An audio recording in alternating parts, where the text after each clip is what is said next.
Welcome NCUA Youth Academy coaches. Here we are with our first overview of the fall 2018 season, looking at training sessions through the play, practice, play methodology for our Youth Academy players, U8, and hopefully this will guide us in ways that we can learn to reflect, learn to revise, and implement some themes related to the play, practice, play methodology, which again is the optimal manner to train youth players, which utilizes best practices and challenges them through game-like experiences and game-like activities to promote learning and development. So here we go. So we have play one, and it's comprised of a play, a practice, and a play. But in play one, the theme or the goal that we're looking at is going to be improving chances or building up in our own half to create chances. So the where is key.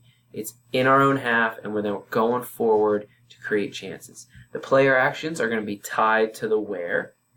The key qualities are going to be the intangibles or the cognitive portion of the player development framework that we're emphasizing, keys that we want them to think about related to their age group and their system, which is 4v4. So based on the number of fields you have, the staff, the space available, and the players, you want to set up as many fields as possible and get them going in 1v1s, 2v1, 1v2, 3v3, based on your number of players. And while that's happening, we've got keywords or opportunities to focus, to prime them, to stimulate them, and to help orient them to the training, as well as we've got key questions to guide them. And if you notice here in the session, we've got games going on, we've got the ability to observe because we've got space set up so we can see multiple matches, we can monitor, check, and assess the situation. We can also let them play right when they get to training. So then we shift into the practice portion. And for those of you who aren't familiar with this, we've got our core activity. So that's our baseline. That's where we're going to start every single session. And then we've got these things called the 5 elements, which we'll review at the end of the training video today. But they're going to be our tools to decide whether we go down and use the less challenging activity, or we go up and we really ramp up the challenge level with our more challenging activity. But as we look at our core activity, it's a 3v2 to goal. Our objective is to move the ball forward, which is tied to our training session goal or theme. And we're going to have the players initiate the play. So the blue triangles are going to attack forward. They're going to go against 2 reds who are starting joining the game, and they're going to score on a regular goal. It could be a cone goal. It could be small goals, or in this case, it could be a kickback or pug goal. If you think that's too easy for them, then we're going to look at doing... If it's too easy for them, we're going to look at the less challenging activity. And who I mean it's too difficult for. So we'll do the less challenging option. It's going to be for our blue team, the team that we're attacking with. In all these sessions, we're focused on our blue triangles. And so we've added an end zone. Why? It's a bigger surface area. It's not as precise, so they're going to have more success. And it's very similar. They're entering the game. They're dribbling on. It's a 3v2. And all the while, we're checking and adapting to check out the competition level. So that, how many goals are they scoring? Is it too many? Is it too few?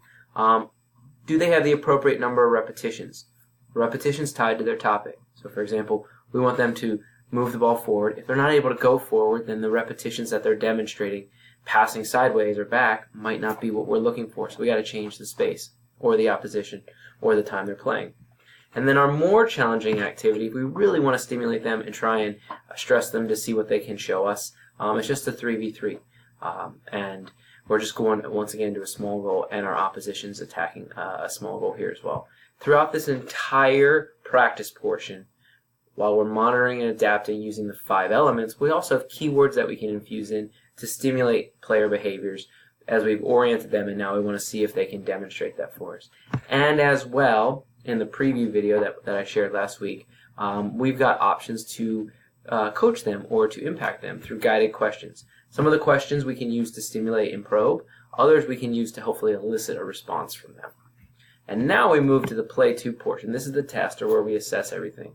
So, assuming we have enough numbers in space, we want to do a match related to what they'll play on the weekend. And so in this case, we're playing 4v4, no goalies, which aligns with the PDI. We're going to build as many fields as possible, again, based on the staff, the players, and the space available along with the equipment. We're using full laws of the game. We still have guided questions that we're going to try and use to reinforce, as well as we've got key words that we want to continue to build upon and use. And then as we're going through this, And then at the end of the session, we always want to make sure that we're growing. And so when we think about the growing portion here, so we've got the 5 elements. Is it organized? Is it game-like? Is it repetition, challenge level? And is there coaching?